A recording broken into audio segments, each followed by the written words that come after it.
How's it going, everyone? It's Juan Romero here from SwitchWatch. I'm back with another indie review. Today it's a game called Rive, provided to us by Two Tribes, so thank you very much. This is another really cool shooter. Cannot wait to get into this review. So let's get straight into it.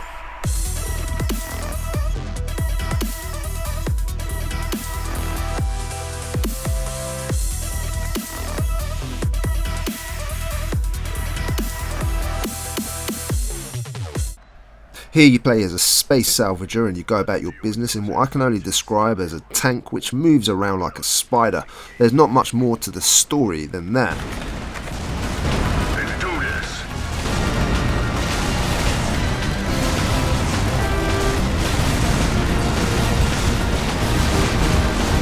In terms of the audio, right from the beginning the game feels substantial. The sound effects are strong and really immerse you into the absolute chaotic action. Right from the beginning, when you are flying through an asteroid belt and you fire that immense machine gun, you just know you are in for some incredible action. You can just feel it when the space salvager decides to put on what he calls gaming music. It's really a great little touch and sets the tone for the rest of the game.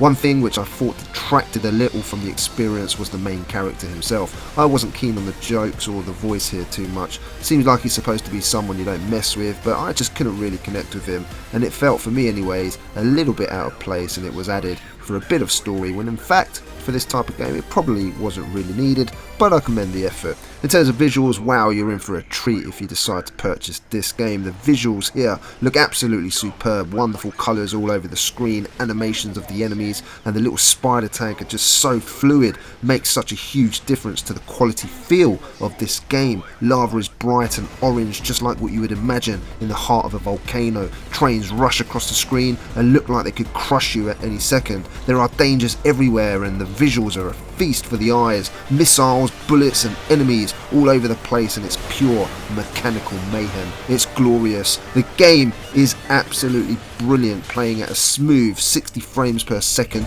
and 1080p in docked mode, 720p in handheld, which makes this game look even more delicious to the eyes. The devs have done a great job here. They say that it runs smoother than the PS4 version, and well, we'll have to take their word on that, but this does run smooth as silk for sure. If the gameplay could match the audio and visuals, then wow, we're in for something a little bit special, and luckily for the most part it does. Taking control of the little tank from the beginning, and it flies beautifully on screen, and you're thinking, wow, this is a cool little side-scrolling shooter. Then you land and gravity takes over and your spider tank can walk, jump, double jump and bounce off walls if needed. You can move about with the left analog stick and shoot 360 degrees with the right stick like most twin stick shooters. Only this is a 2D scrolling platformer for the most part, where you will focus on exploration, platforming and fast-paced action. The change of pace is sometimes just so surprising.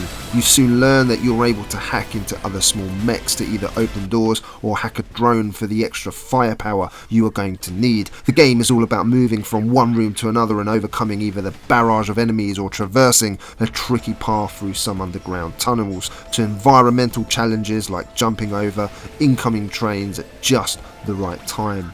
Apart from your main weapon, you have a secondary which you can use for one shot at a time. Once the shot is used, you will need to find a crate to rearm, so it's best to use these only when really necessary. As you explore each level, you are hassled, bombarded and accosted by so many bots and drones that you'll no doubt lose count. The levels are built in such a way as to limit your skills, forcing you into tight corners. For example, my personal frustration, those bubbles. You never feel quite relaxed in this game. There is always pressure to make sure you're clearing the screen of these pesky enemies all out to put you down. This is heightened when facing bosses for some really tense encounters. If you haven't got the reflexes of a cat, then you need not apply here. This game will tear you up and eat you alive. I grew up in the 80s when games were often made hard. This game is unforgiving and some sections leave absolutely no room for error. Only by trial and error will you be able to move on to the next section, and sometimes it will grind you down,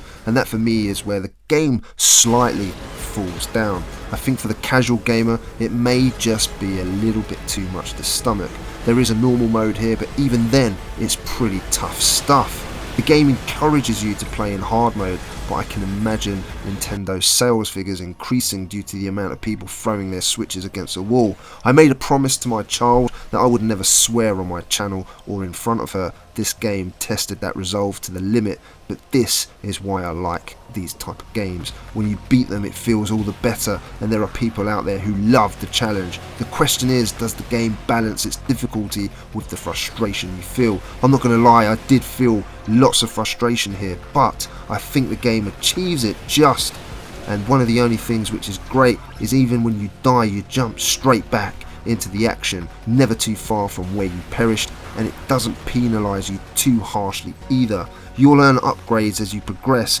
You'll become stronger over time as you upgrade your weapons and your armour. The Ultimate Edition features better loading times, is smoother than previous versions, and has also been tweaked. What I really liked was the implementation of HD Rumble. It felt really good here and was put to good use. Now there is a co-op mode here where someone controls your tank and the other the shooting part, and unless you're really in sync, it's not going to work out too well for you. This game requires you to be quick, and personally I found it a lot better playing it on my own, knowing exactly what I was going to do. It's very hard in this type of game when everything's going off on screen for you to be able to communicate with your friend or partner. So I didn't find that the co-op, for me anyway, worked that great. There's other modes within the campaign mode. You have your regular mode, which you're going to be playing either on normal or hard, and then you've got speed run mode, which encourages you to complete the levels as quickly as possible,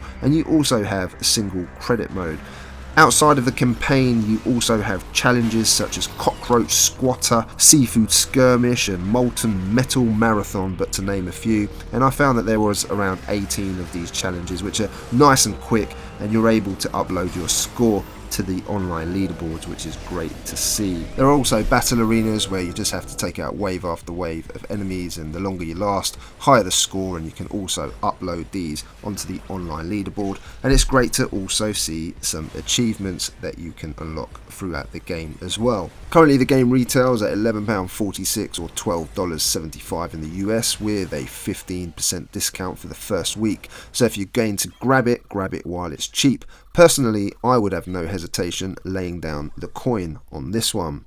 In terms of my verdict, guys, the game may not last overly long, but it does present you with a challenge, and it's just also memorable. And even after you beat the campaign in both normal, you then have hard mode to test your skills. You can speed run the levels and upload that all to the leaderboard as well. It's fast, it's frantic, it's beautiful, it runs smoothly, and the audio is great as well.